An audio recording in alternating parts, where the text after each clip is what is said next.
Hi, everyone, and welcome to week 2 of our Radical Relationship Practice series.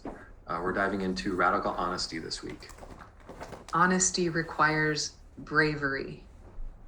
It requires inner strength, the willingness to share something with others that can be taken a multitude of different ways. So in order to tap into that inner strength, that personal power, that bravery, we're going to start with a breathing practice today. And it's called a 6-3-9-6 breath. Don't worry, I'll be guiding you through it. But this is a way to enhance your personal power. So these breathing practices are for different things, and we want to teach you tools that you can use for different times in your life. So just put this one in your back pocket if you ever need it. If you need to be honest with somebody and you need to feel that strength. All right, close your eyes, elevate your spine. And one of the best ways to get good posture is just to lift your breastbone. Everything else falls into place. So with this breath, it helps us connect to our sense of inner calm and our strength. And there's a longer exhale, which can calm our nervous system. And at the end of that exhale, there's a connection to the power center behind your navel. This place at the center of your abdomen and organs has been recognized by yogis, Qigong practitioners, meditators, martial artists, and fitness professionals as a place of mastery, strength, wisdom, and tranquility. It's your physical and energetic core. So we'll start by using diaphragmatic breaths, expanding your stomach, your ribs, and chest as you inhale, and softening your rib cage as you exhale, letting out your breath evenly and slowly. When you inhale, notice the expansion, and we'll be pausing for a short breath retention. It has this uplifting, energizing mental effect. And then we'll be exhaling slowly. And at the end of the exhale, you'll draw your navel gently back towards your spine. And with this mild contraction at your navel, connect to the power at your center with awareness. We'll begin with a 6 count, and then we'll add on. It'll be with my count. So inhale for 6, 5, 4, 3, 2, 1. Exhale, 6, 5, 4, 3, 2, 1. Again, inhale for 6, 5, 4, 3, 2, 1. Exhale, 6, 5, 4, 3, 2, 1. Adding breath retention. Fill up your belly, inhale, midsection in your chest. Hold your breath for 3, 2, 1. Exhale, release the air from your chest, your midsection, then your belly. Let it all go. Now hold, draw your navel towards your spine and feel the presence of your personal power at your core. Again, inhale, fill up from the bottom to the top of your lungs. Hold your breath for 3, 2, 1. Exhale fully, 6, 5, 4, 3, 2, 1, and hold empty, 6, 5, 4, 3, 2, 1. Inhale, 6, 5, 4, 3, 2, 1. Hold your breath. We'll be adding that longer exhale now. And begin exhaling for 9, 8, 7, 6, 5, 4, 3, 2, 1. At the end of your exhale, gently draw your navel towards your spine and notice the stabilizing, empowering effect, and hold. Inhale, 6, 5, 4, 3, 2, 1. Hold. Exhale, 9, 8, 7, 6, 5, 4, 3, 2, 1. Hold. 5, 4, 3, 2, 1. Inhale, 6, 5, 4, 3, 2, 1. Hold your breath for 3, 2, 1. Exhale for 9, 8, 7, 6, 5, 4, 3, 2, 1. Hold, navel to spine. Feel your energy gather and fortify. Last round. Inhale for 6, 5, 4, 3, 2, 1. Hold your breath. 3, 2, 1. Exhale. 9, 8, 7, 6, 5, 4, 3, 2, 1. Hold empty. Navel gently to spine. Steady and centered. Take this big breath. Let it go. Before you open your eyes, just check into your general state. Notice what's present. How do you feel? What's your mental, emotional state? How does your body feel? And there's no judgment, just noticing.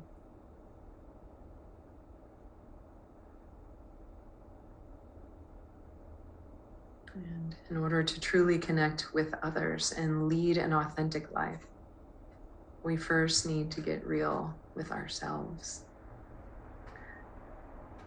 So being radically honest means, like, if you live out of fear, then we create a life of unnecessary suffering. You end up spending your life worrying about what others are thinking and what other people want you to do so that you can accommodate them. And sometimes when we do this, we regret it later. It's overwhelmingly exhausting. There's an example of this man. He was presenting as a man when I saw him. And he came to me because his life was always up and down. He had declared bankruptcy 3 different times. He was generally unhappy, not fulfilled. And when we looked at what his background looked like, he had wanted to be a farmer when he was young, and his parents said, no, you need to be an engineer or a doctor or a lawyer. And so he put off his own dream and said, okay, I'll become an engineer.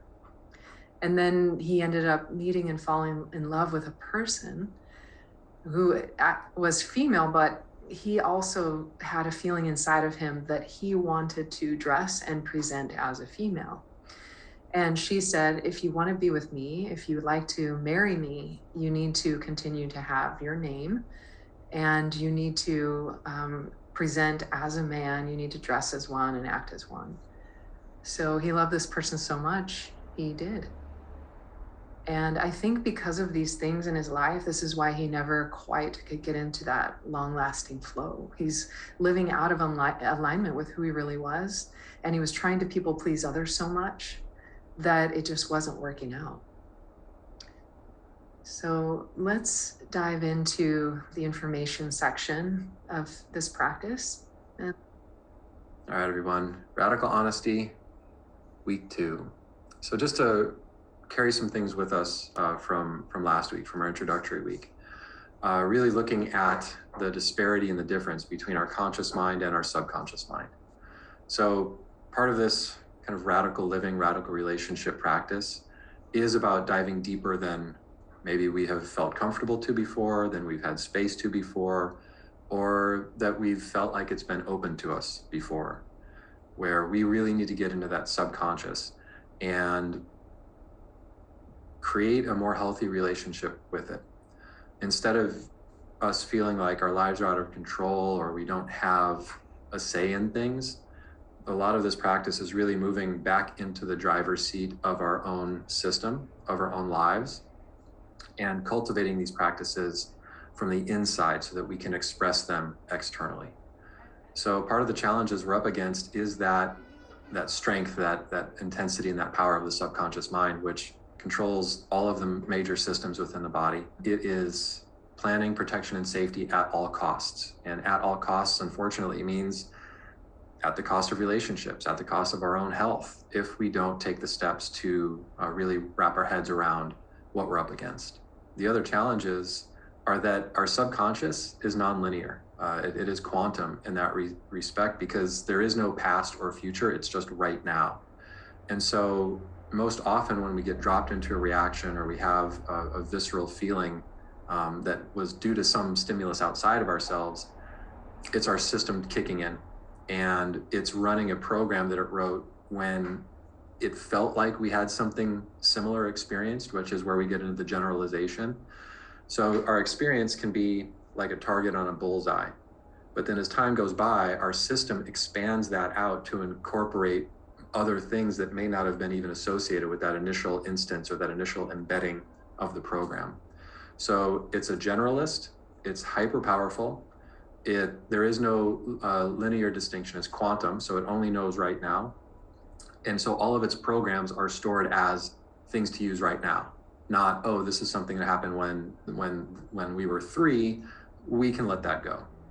So that's part of what we're up against. Another reminder of our focus points, or kind of our sources that we're really tapping into in this practice, is our heart center, our energetic core, and our conscious mind. And a lot of this practice is utilizing either brain games or mental exercises to connect with that heart space, with that energetic core. And everything else we can just consider our subconscious mind body. Everything else other than where we feel those true upwelling of positive emotions, or we can have critical, aware, and observational thought. Everything else is that subconscious mind body, and the entire subconscious mind body is planning, protection, and safety at all costs, which mostly takes place and gets written by the age of 7.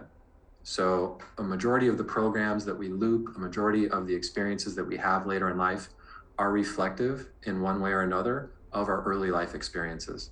So the good, the bad, the ugly, all of it. Our system has recorded every single second of it, and it is doing its darndest to keep us surviving, keep us alive.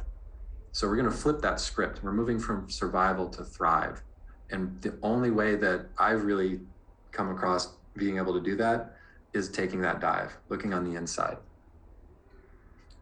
So why honesty? Where does honesty come into play?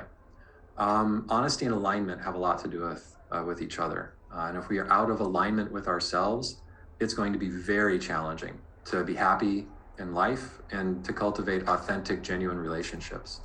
It's almost like we're always hopping from lily pad to lily pad without a real solid footing or foundation if we aren't discerning what is honest with ourselves, if we aren't excavating those layers, what's behind that reaction, what's behind these thoughts, what's behind this way I've been.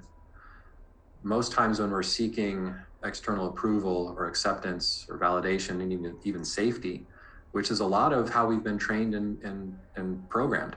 We're trained to look outside of ourselves for help. We're trained to trust in others and not trust in ourselves as much. We are allowing other energies to dictate how we are living our sovereign life, our really individual expression of energy. This can be cultivated or expressed in, family lineages of, well, everyone's in this family is a lawyer, so you have to be a lawyer. Or the expression that Kelly shared earlier with this individual being almost handicapped with what he was feeling on the inside because of a connection and because of what somebody else was dictating that was acceptable. When this happens, then we really get into the shame, resentment, blame, anger pool. And that's where we swim a lot of the time. And we carry these things with us. And then we start to armor up with these things. And we harden ourselves against our own space, our own heart space. We harden ourselves against others as well, because we are in this reactive, subjective space where we don't feel like we have control. So the control shows up as the negative. Control shows up as anxiety or pain or stress or anger or guilt, or, oh, I've just got so much going on all the time, I don't have time for anything else. That's our subconscious trying to protect us from taking that dive, because then what will it do if we're living a self-realized, balanced, energetically life? Then our system we're kind of sending it on vacation in some regards. So it's going to keep trying. It's going to keep trying to inject itself. It's going to keep trying to run those safety planning and protection programs. Our opportunity is to take the step beyond that and become radically honest with ourselves. So what is it? What do we get from it? Well, it brings us back to our wholeness, which has been there the entire time. It gets underneath those sediment layers of planning and protection, and it gets us to a place, and again, with practice, where we can stop being different us for different people. We can take off those masks.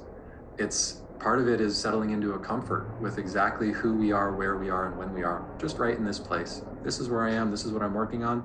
I know there's still stuff, but I'm tapping into the things that I might not have had awareness of previously.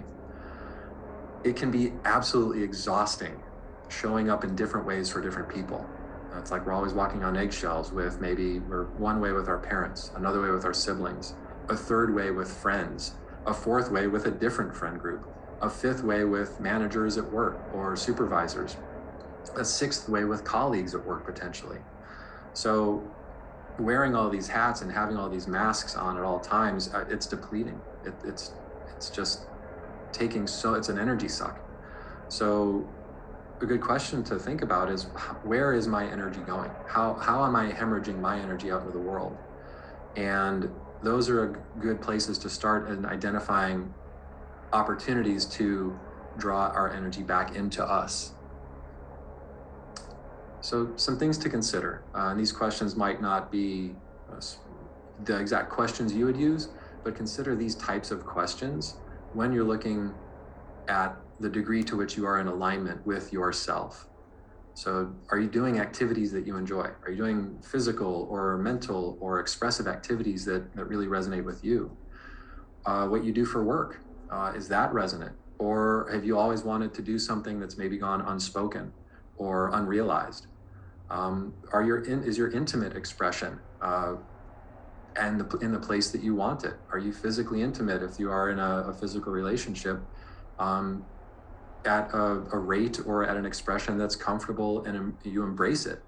Or do you feel like it's too much or too little? Those are all very, very rich areas to look at with alignment. Another thing to consider with that is, am I using things for self-soothing practices? A lot of times we can get in relationships, physical, intimate relationships, where there's an imbalance. And that can be due to feeling lack or feeling not worthy or feeling not good enough, where we're constantly trying to add things to the equation to make ourselves feel better. Another option or another opportunity is, are you always putting yourself last? Are you always putting others first? What situations does that arise? Is it everywhere, or is it just in certain relationships within your life? Do you have freedom to choose friends and groups and organizations that really resonate with you? Or are there limiting factors outside of you that are keeping you from things that you feel really drawn to or resonant with? Yeah, I once had a client who was really craving connection with a group, a community.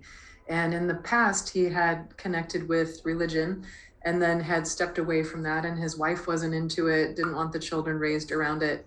And he told me, well, I'd really like to go to church, but my wife says that I can't, and she doesn't want me bringing any of these ideas home to the kids. So there's this part of him that goes unexpressed, and that yearning or that desire to connect with others was not allowed. And it's not that just because somebody else says no, the desire is going to automatically disappear. Right. Resentment builds. Resentment builds, and Discomfort. chances are the desire is going to increase because it's not being expressed or realized. Yeah, absolutely. Yeah, this is kind of in line with putting others first, but are we often doing things that we don't want to do?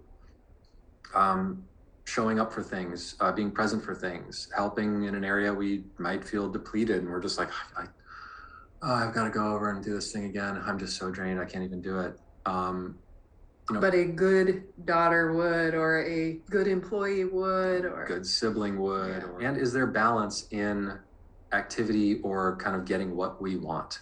Is there compromise? Is there collaboration? Or are your relationships really one-sided? These are all great litmus tests or barometers to check where I am in alignment with myself and where I'm out of alignment with myself. And those are great areas to focus on when we're cultivating really honest relationships. But again, it does start with us. Honesty with self begets honesty with others. Honesty with self enables us to be more honest with others. So I think we mentioned previously, we're very attuned, our systems are very attuned at avoidance, at identifying what we don't want. So part of this mental exercise is taking that next step and defining what we do want. So how do we get more honest with ourselves and with others? Just like last week, the first step is awareness or recognition. We're cultivating that practice of inner awareness, of increasing the awareness of how we're feeling on the inside, and then identifying what that is. A lot of times if we identify, I'm feeling angry. Okay, I'm angry. Why am I angry? What's behind the anger? So keep taking those steps, keep peeling back the layer until you get to that awareness or that admittance to ourselves of something that just hits us in that truth center. Kelly likes to call them truth bumps, and I'm a huge fan of that term, because once we get to the truth, once we get to the honest, yes, this is what it is. So the anger leads to fear, leads to, I'm afraid I'll be abandoned. I'm afraid I'm not good enough. I feel unlovable when X, Y, or Z happens. That is radical honesty with ourselves. And many times just getting to that place of identification can diminish or eliminate the thing that we're feeling, the negative thing we're feeling right there. The problem is we often don't take that step to get there because we get locked in this fear loop. So 1, awareness and recognition of the undesirable state. 2, identifying what that is and peeling back the layers to get to that real truth nugget, that honest nugget of what it is that we feel like, oh, that's it. Oh my gosh, it's like the light bulb just goes off. So how do we get more honest with ourselves so we can become more honest with others? Well, the first step, much like last week, we have to become aware or recognize that we are in an undesirable state. We have to recognize we got dropped into a state of dis-ease, either reaction, negative thought, negative feeling. And the next step is to identify what that is, which can oftentimes be the most challenging step because we're peeling back the layers. We're not just stopping at, I'm angry. We have to go beyond that. What's underneath the anger? Fear. What's behind the fear? And then we keep working that until we get to that honest truth of really what it is at our core that we are reacting to or reactive of. Okay, we have a pretty great example of that happened to us a little bit ago. Mm-hmm. I remember I was trying to download an app and get it to work a certain way, a specific way, and it wasn't doing what it was supposed to do. And Kevin's really good with technology, so I expressed my displeasure that the thing's not doing the thing that it's supposed to do, that it needs to do. And Kevin gives workarounds. He will just say, well, just do it this other way. Do this, this, this, and just make it work. Whereas I will get stuck and say, but it's meant to work like this. Why isn't it working? It's supposed to work this way. I want it to work this way. And I remember like you raised your voice and you're like, you always do this with technology. So right there, I was dropped into a reaction and I was reactive to Kelly's discomfort, her state of just, and I got dropped in a reaction right there. And in a way, it's almost like you got mad on my behalf. I didn't feel like you were against me. It was just like, Why do you always let this get to you? You know, like, you want me to feel better, obviously. It was, that's, I think that's very insightful. Yeah. Because it was expressed in the space and there was no one else there. So you could have easily interpreted that as I was coming at you because of it. Yeah. Which was where we had been in the past. Before, this was once we were on our journey and we've been doing a lot of the work for ourselves and with each other. And so we were both in this space of practice with radical honesty already. And then I started to energetically shut down because I felt bad. And you could sense that change in me shutting down. I felt it, yeah. And I think you were the one that brought it to our attention. Like, well, let's just stop here and let's pause and figure out what is going on underneath that. And so I stopped and I started thinking about what that felt like. And I was feeling that when Kevin raised his voice and he was like, "You're always like this," that there's a part of me that is unacceptable. And then Kevin said, "Well, what's underneath that?" And what I came to is feeling unloved or unlovable. So what was expressed was me shutting down because I felt like my partner couldn't accept or love part of me, which wasn't true at all. It was just frustration over a silly app and frustration that it works me up and gets me upset. My partner wishes for me to be not upset, you know, which is lovely. But this is how again, insidious and indelible these energies are, because this was a program that was probably written before the age of 5. Different expressions, different absorptions when we're young. And to Kelly's point, this is a really innocuous, like hardly anything event. It's an easy one. But it dropped Yeah. both of us right back into our own baseline before the age of 7 reactions. Yeah. So once we identify, then we can determine what to do about it. How do we get to the other side of the thing? And in the expression that example Kelly just shared, it was, even though I added fuel to the fire, I was also in recognition of what was going on as it was going on. And so I had the reaction, but I also had the awareness that, okay, this is weird, this isn't right. Yeah. Whereas before, we just would have argued, both retreated to our upset. armoring up, and maybe carried it with us for a day or two, or even a week or two, or more. So, and really what I wanted, like on the other side of that, once we figured out what I reacted to, was I want to be accepted by my partner. Yeah. I also want technology to work, but that is out of my control. Yeah. The more weighty desire was love and acceptance between us. Yeah. The thing that caused the whole deal was really a non-issue, but it became an issue because we both retreated to our reactive states.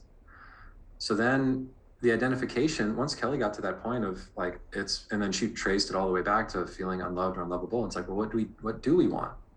And then we identified together. It's like, I just want to be loved by you. And I said, I just want to be loved by you. I just want you to accept me. It's like, yes, that's 100% where I'm at as well.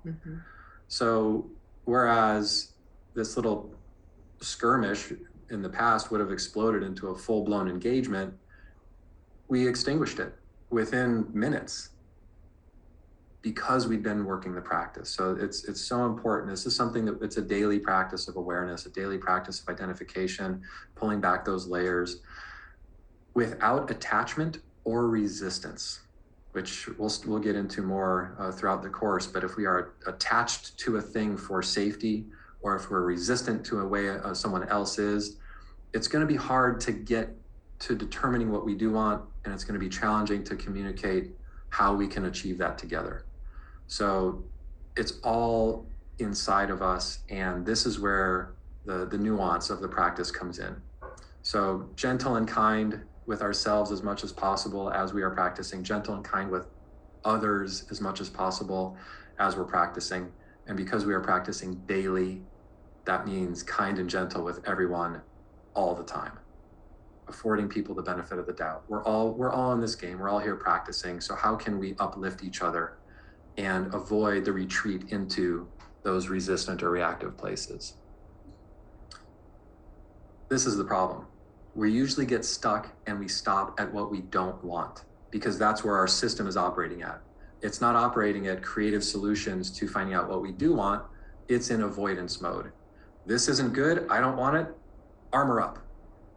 And then we really embrace that. We bring those things closer to us, because then we'll go and we'll commiserate or complain to a colleague or a sibling or a friend, or we will, complain to the partner who we're negatively engaged with or having dis-ease with.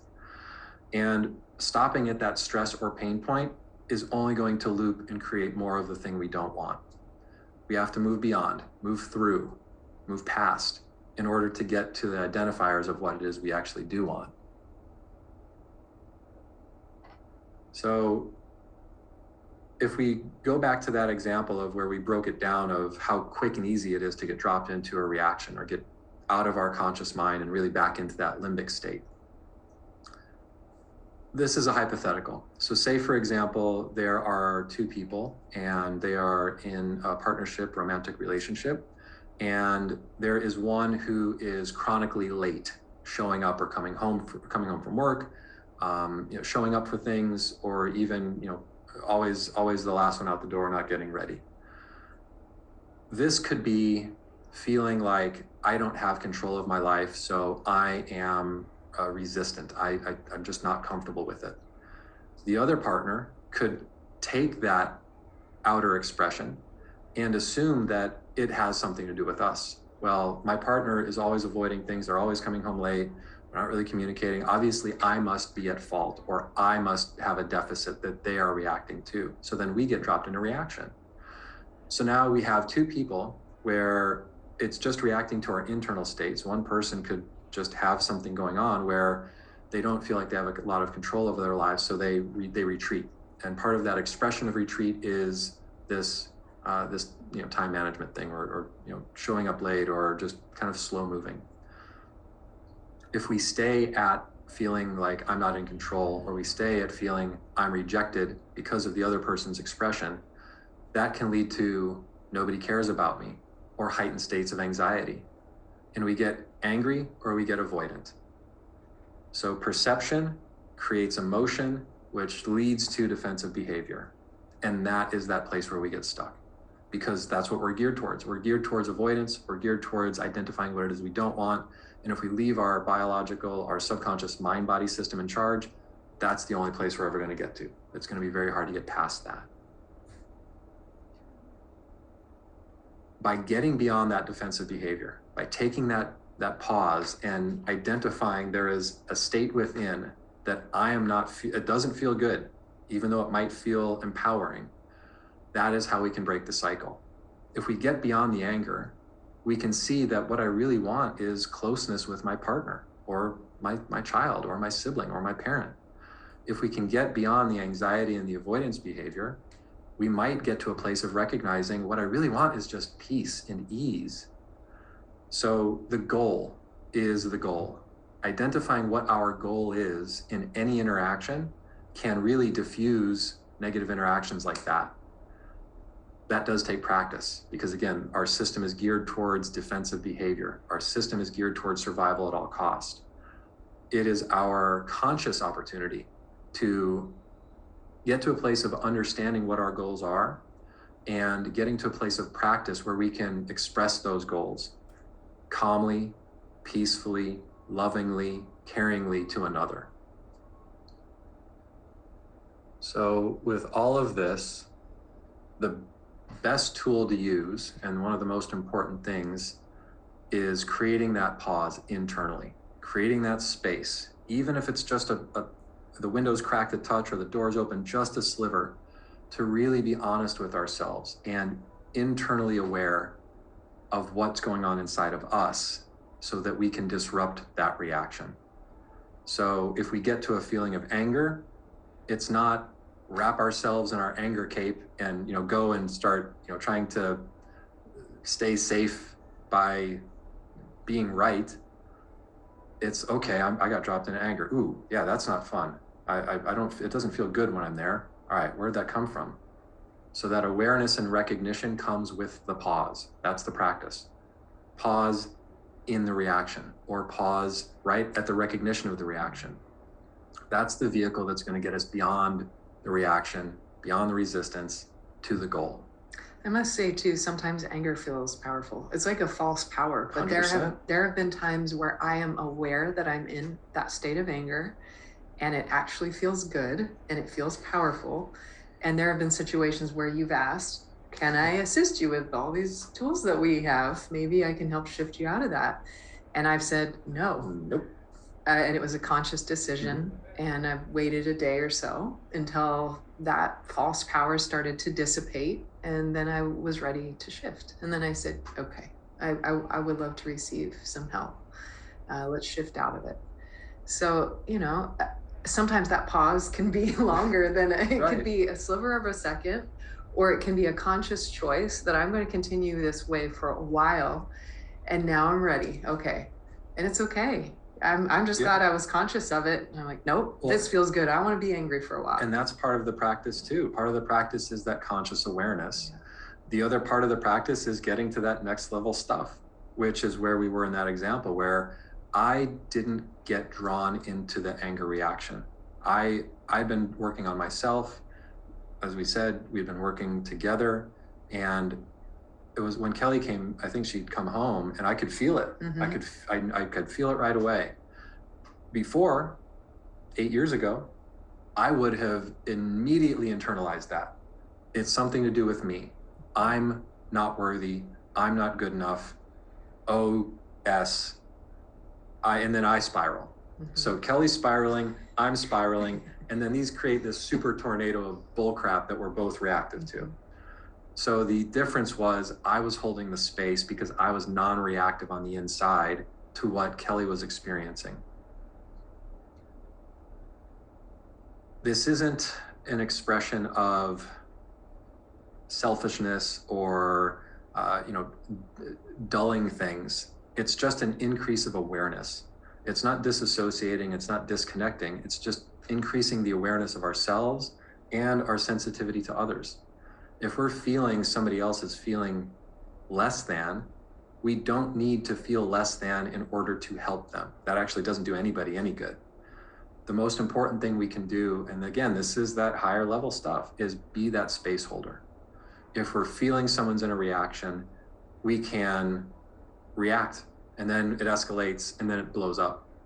Or we can practice the awareness of, okay, Kelly's in it right now. What can I do to help her?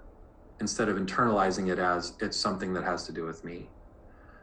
If everybody gets sucked in, it's like getting sucked down a whirlpool. Everybody's in the pool. Everybody's getting sucked down that vortex. We have a teenage daughter, and I've gotten really good at guiding myself throughout the day to a way that I feel aligned. I feel pretty good most days consistently through years of practice. And sometimes I'll come home and open the door to our daughter's room, and I'll be in a really good mood. Hey, how are you doing? What do you want? And so in the past, I would have left with my head down. We have a horrible relationship. My daughter doesn't like me. Kelly would walk into the room feeling very light and come out carrying 1,000 pounds. Reminding me of poor relationship that I had with my own mother during that segment of time. Mm-hmm. Oh no, this is recreating what I experienced as a kid. This is horrible. But after doing a lot of practice with this stuff, walked in there, the thing happened, and I walked out and I said, okay, she's in it. She's tired. Something happened during her day. Mm-hmm. And then I figure out, well, what can I do to feel better, to realign? Maybe I listen to Bob Marley, 3 Little Birds. Maybe I go for a walk. Maybe I call a friend who has a great sense of humor. Put on a podcast, start chopping vegetables, do something that I like. And then once I'm back into alignment, I'll go in and say, hey, how's everything going? Is there anything going on that you want to talk about? I'm here to support you. And I can go back and address it, And we can't, to the point, we can decide how we want to show up and who we want to be in every given moment. This is a practice. It isn't probably going to take root the very first day, but what does? Think about back to either, if you can remember that far back, to when you were learning how to walk, or if you've ever seen a toddler learning how to walk. It's challenging, and there's a million different ways to come at it. Some of us boot scoot across the floor. Some of us do all fours, some of us shimmy on our knees, some of us side scoot, some of us crab crawl across a couch. Ease with practice gets us to that place of decision. So just imagine we are energetic infants learning how to walk with these new tools. So with that, we can get to a place of decision, like awareness and decision.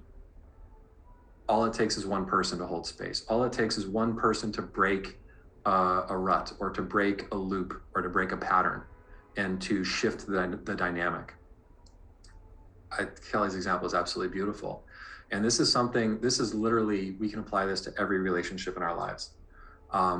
One good example that I've experienced, we were on a holiday with my family, and there was an extended drive from where we flew in to where we were staying.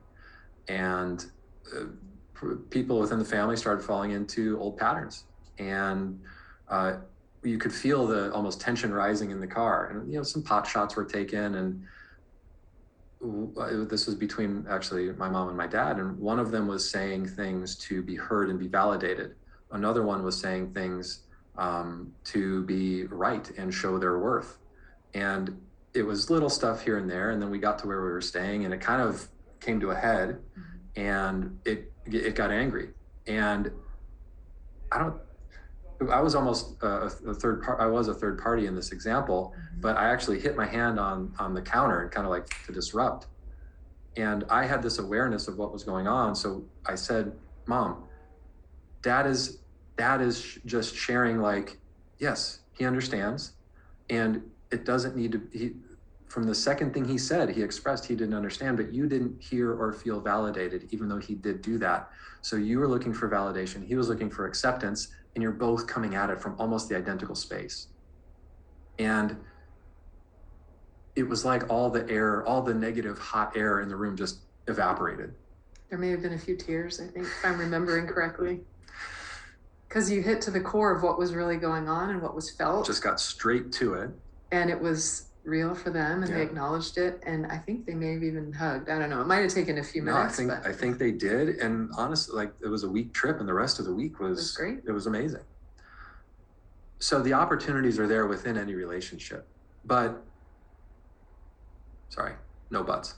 And the most important tool that we've got outside of perceptual management and observational awareness of what's going on within us is the tool of communication, and language is the foundation of that. So there's all these different facets, all these different fractals of us that can exist when we go back to thinking about wearing the hats or wearing the masks. So when we're consolidating back down to us, the core of us, in this awareness of self, awareness of interaction, awareness of how we are being and showing up to life, the next step is really looking at our language. What language are we using about ourselves? What words? Literally the words we are using. There is energy in the language we use. So what are we cultivating with our language? Are we cultivating a lush and verdant garden? Or are we cultivating weeds and clay and sand and just depleted soil? The quality of the words and the words we use is implicitly important. Now, if we're talking about relationships, the number one most important communication tool in all relationships, if this is the only thing taken away from this course, please take this: coming from an I place as opposed to coming from a you place. I think these ideas have been around since the 60s or 70s. They've been around forever. If not before. But very important, and it works. It's an oldie but a goodie, and it's a classic for a reason. Yeah. The idioms and the quotes, they continue through time for a reason, because they're valid, because they work. So if we're using I, we are open, we are inclusive of others, we're sharing of how we're feeling or what's going on the inside. If we're coming from you, we are guarded, we're blocking ourselves off, we're closed, we're externalizing things, we're defensive, and we're excluding others from our experience.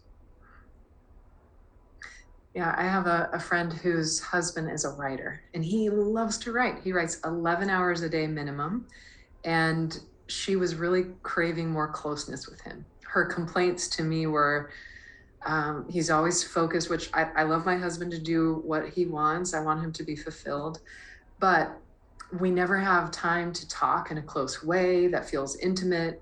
When we do have breakfast together, he's always on his phone. He comes to bed late at night, and I'm just feeling kind of left outside of everything and disconnected. So if she were to go to him and say, you never pay attention to me, you are always working, whenever we're having food together, you're on your phone, he will immediately get defensive and shut down. So how different does this sound? I miss you. I really want to connect with you more. I'm craving a deeper conversation with you. And I was wondering if in the mornings when we have breakfast together for 30 minutes, could we just put our phones down and connect to each other? Probably a whole different type of reception. It opens the other person up. If they're in a place that is, if they care about their partner, they're going to say, oh, we hope they would. Yeah. Well, that sounds great. I'd love to connect with you more, hopefully. Or maybe there can be some concession made. Maybe it's not half an hour, and he can say, well, how about 15 minutes? Maybe there could be something where they come together on that. But just the language there can make the difference between a beautiful, successful outcome or a huge fight that could lead to dissolution of marriage. Now, for playing devil's advocate, you may think, well, but then that's going to leave me open and exposed. And then what will I have? So there is a sprinkle or, even a healthy dose of bravery that comes with these practices. One, turning that lens, turning that focus, holding up that mirror to ourselves, that does take bravery. And expressing ourselves empathetically and honestly from our core, not from our resistance or not from our programming or conditioning. It takes practice and it does take bravery. I think we fear rejection because Absolutely. What if that scenario, he said, no, I don't prefer you. I don't like you. And that's why I tune you out because I'm on my phone. Well, at least you've got that information. Exactly. So that you can change this situation and go find someone who does want to be with you. Exactly. This is a radical relationships course. However, chances are, if we haven't gotten to that point of animosity or separation, and we do lead with I statements, and we do share what we are feeling on the inside. Another great tool that we can use is the story I'm hearing or the story that I'm telling myself when I see or when you do these things is that you don't love me or you don't care. And so it starts with even though we're saying some yous, this one starts with the I. This is the story I'm telling. This is the film I'm watching. Is that accurate? And then it invites the other person to say, yep, that's 100% accurate. It's exactly how I feel. Or no, not at all. I've got all this work. And a lot of times having all of this work is another protection method. It's another protection mechanism of the system, keeping us safe, keeping us focused. Because if we're focused on work, if we're busy, we don't have the time to look within and really get to underneath of what's going on. So even a workaholic is an expression of self-soothing behavior. So it's really pulling back these curtains, pulling back these covers of either symptom or surface expression and really getting underneath that. And those I statements, leading with I, one of the most powerful ways we can do that. Additionally, need tos, have tos, and shoulds, get them gone. We are eliminating these from our vocabulary. This is a practice too, because this is going to be one of those where as soon as we recognize how often we use these words, it might shock us. So if I'm coming to Kelly and I'm saying something like, you really should do it this way. I don't know why you're doing it that way. Or, oh no, I have to go do this thing. I can't make it. Or if Kelly says, you really need to fix this thing that's been hanging around for like 6 months, it's going to drop the other person straight into resistance and defensiveness because it's something outside of us dictating something that we should do or need to do or have to do. And if we're keeping score or if we are taking pot shots in these ways, it's subtle and it's under the radar, but these types of words and this language only acts to undermine relationships. It only acts to create animosity or difference or distance between people. Mm-hmm. I have somebody that I work with in Japan, and she's an American working there. So there are different cultural norms about work. So this is a little bit tricky for her, but she was already working a 9 to 6 job, often staying until 6:30 or 7, proving herself that she's doing a good job and doing her best. And then one of her colleagues said, "You need to come in on Saturday." And her internal alarm bells were going off because she really needed time. She wanted time to rejuvenate and to have some space and to be able to take some time off to refuel herself again. So she felt this overwhelming constriction. So what I helped her work through is figuring out all the options. You could go into work on Saturday and you could choose to be miserable and complain. "I can't believe I'm here." Just slink around the office, shrug your shoulders. Going back to the gripes and the complaints, because we're Yeah. stopping at the resistance. We're stopping at the negative. She could choose to go in and change the attitude and say, "Well, I'm here. I'm going to learn something. I'm going to give my best effort. This is great." She could go up to the person and say, "I've already got a commitment on that day," which would be taking care of yourself, but that person doesn't have to know that, right? But I'd be happy to come in for 3 hours. Would that be acceptable? Compromise. Yeah. So just coming up with all the possible scenarios. And if you are to say, "No, I'm not coming in," or even being as vulnerably honest as you can, like, "I've been working above my regular hours Monday through Friday. I really need this time to rejuvenate so that I can be focused, I can be attentive, and I can be in my best problem solving ability. I'm so sorry, but I really need this space over this weekend to do that." You are risking a possibility of them not enjoying that answer, which could include them speaking to the higher up, them getting somehow you fired. So it does take that bravery to decide, okay, is me being in alignment with myself, playing that out a little bit, is that going to cause inner turmoil later? So we play it out a little bit and then determine what's in the most alignment. So in this case, it might be, okay, I'm going to show up on Saturday. And although it's not my first choice, I feel like it's my best choice considering the cultural norms, considering my place within this organization. I've made the decision. This is in my best and highest good. I'm going to do it. And there's something about changing that outlook where you've looked at your options, you've decided what you feel is in your best and highest good, and you're going to do that thing. Then no longer does it feel like I have to, I need to, I should. You take ownership of it and it changes the energy around it so that when you go in, it's like, this is my decision. I made this decision. This is my best decision. With all the options that I have, this is what is best for me. I'm going to do it. There's something so different that happens when we do that, when we decide. So some more language to be aware of as we're moving through life and we're connecting with others. Trying is a distancing expression. "Oh yeah, I'll try and make it to the party. I'll try and get that done this weekend." I'm trying not to let my anger flare up. Right. I'm trying not to let my anger flare up. The anger's already flared. You're already in it. So it's either do or don't. There is no try. Again, it's a great quote because it works and it's true. So going back to that example, if we are in this kind of negative loop, you've said you're going to get to this for 3 weeks. What's going on?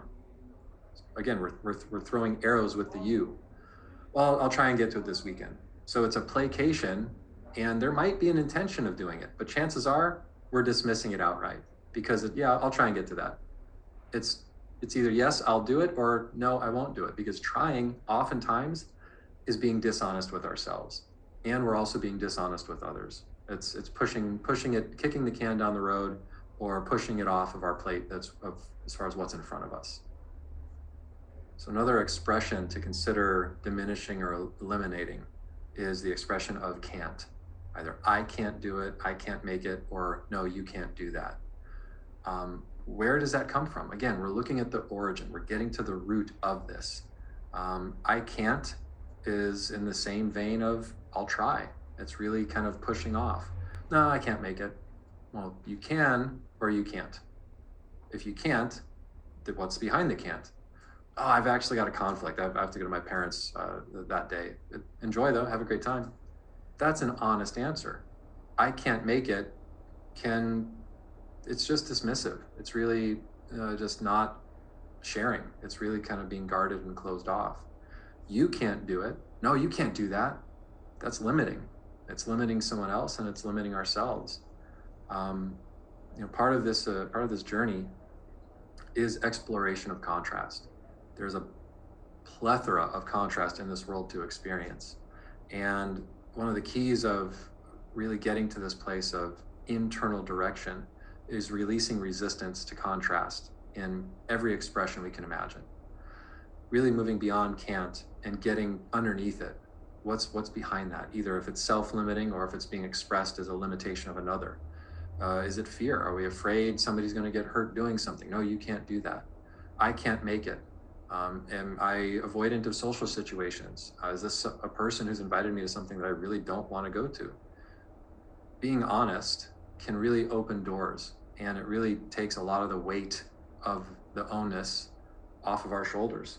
And it's a component of really removing those masks as well.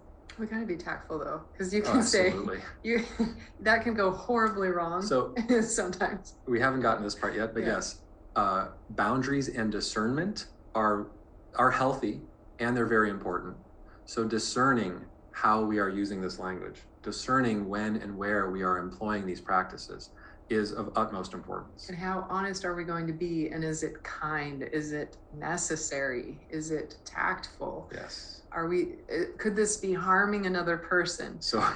But it's tricky because we're figuring out how we can be honest while also honoring a person's feelings and saying it in a way that is opening rather than closing. Is it kind? Is it necessary? Is it helpful? Right. And if not, sometimes silence is golden. Mm-hmm. If it is, then how can I deliver this, or how can I communicate this in the most effective way for everyone, to not be reactive to, but to gain understanding of? So all of these things are in play, and it really does take that internal filter, practicing, cultivating, sharpening, honing that internal filter. I was working with somebody on relationship communication, and we're going through a lot of this stuff. And she said, "You mean I would have to be thinking about everything that I was going to say?" And I was like, yep, this is conscious communication. If we're letting words fly, as we're looking at right here, they can be nuclear bombs, they can be arrows, they can be poison darts. The onus is on us to, again, responsibility is within this vessel. Responsibility for the energy we emanate, responsibility for the language that we emanate, which is just another expression of energetic emanation. So part of the practice is seeing beyond the veil, seeing beyond the reaction, seeing beyond the surface expression. Whether it's a limiting, self-defeating, or damaging thought, feeling, language, or reaction, recognizing that it is most likely not anything due to us. It's the other's internal state of dis-ease, other's internal state of scarcity or lack that is creating this expression, this nuclear bomb of expression. None of these things, going back to week one, none of these things are us. These are things we experience. These are things that are mostly programmed and conditioned within the system, but they are not us. They are part of the experience because we are in this vessel. But there is delineation between visceral, bodily, limbic system, lizard brain reactions, and conscious communication, conscious thought, and more heart-centered expression. So this is part of the practice, is seeing through the veil of what's presenting on the surface and getting to a place of understanding of, even if we have to imagine it at first, what could be the origination of these things? And most likely, if a system is reacting very resistant or very reactively, it was something that was very impactful. And so again, going back to the gentle and kind, be gentle and kind with everyone, because we are living within these vessels that are, a lot of the time, 95 to 98% of the time, running the show. And our goal and our opportunity here is to get beyond that, to get to the heart and the mind space. Energetic core. Energetic core. So we can be operating from those places.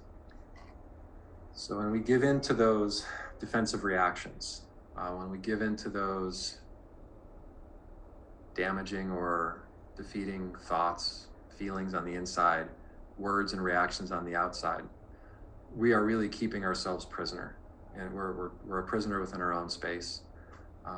The core of us, the love, the conscious communication, really gets put on the back burner, or even maybe gets kicked out of the car in some expressions, because we are just letting the system do its thing.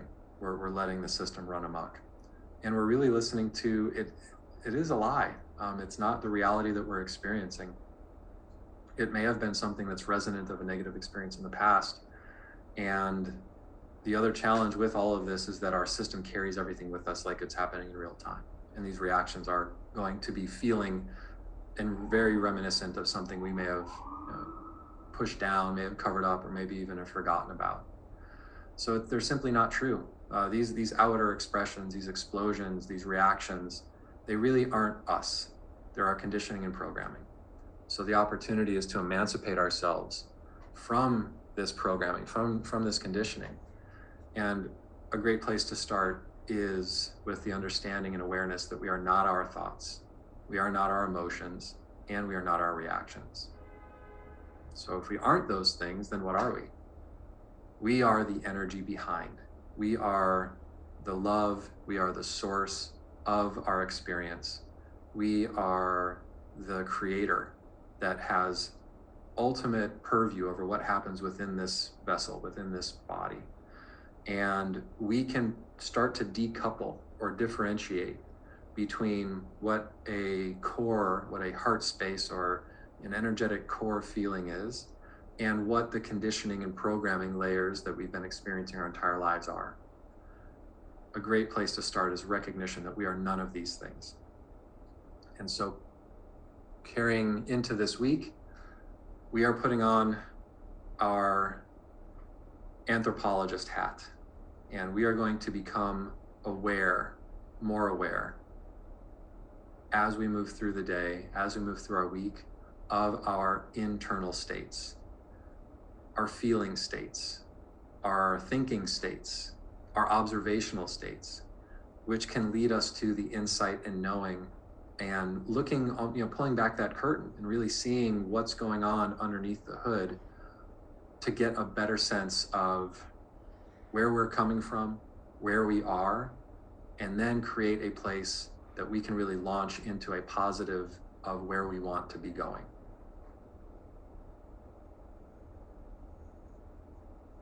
All right, so close your eyes, sit up nice and tall, lift your breastbone, draw your shoulder blades down your back, and breathe diaphragmatically. Let your belly rise and fall with your inhales and exhales. And take in these words. We are energetic beings in this physical aspect of life.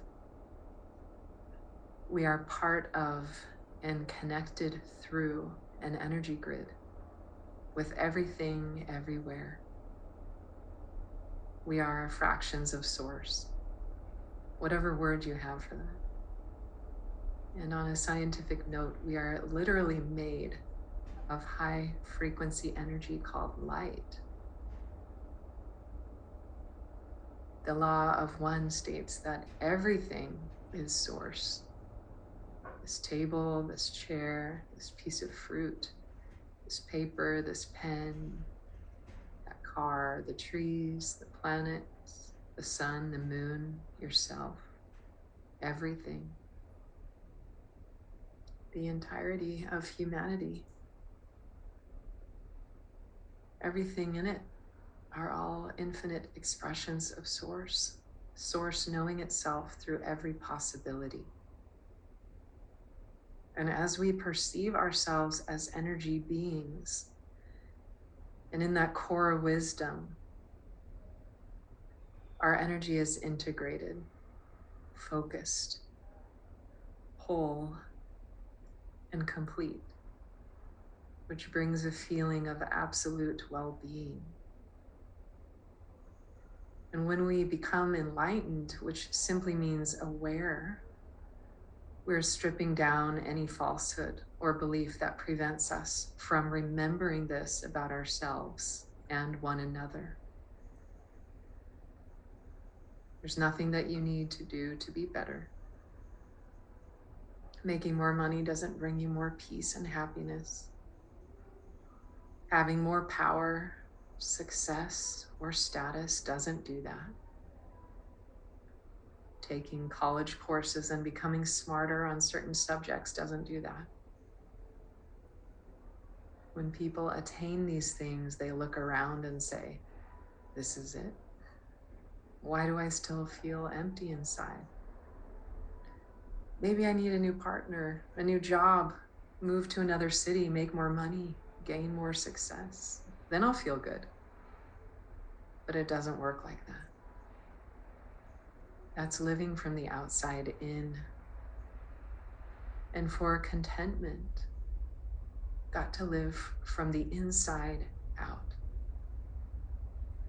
And this comes from recognizing and remembering and reminding yourself that you are already perfect, whole, and complete. And when we're feeling content from the inside out, we don't need others to behave a certain way so that we can feel happy. We feel this as our inner state. And our relationships are the icing. So the question becomes, what cool adventure do we want to experience together now? So the more we can start to see beyond these veils, these outer expressions, to that energetic core that I spoke of, and we can do this for the people in our lives, the easier everything becomes. Our relationships are enhanced. Go ahead and open your eyes now.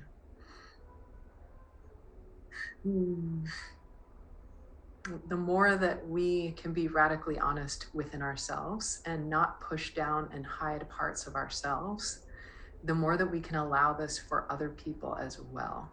So let's put this to practice. We're speaking empathetically. We're speaking from our point of view in a way that is tactful, kind, opening, allows people to put down their sword and shield. So let's practice this week those words that we're going to extinguish from our vocabulary, the shoulds, the have tos, the need tos, the trying, the can't. And let's start to put this to work.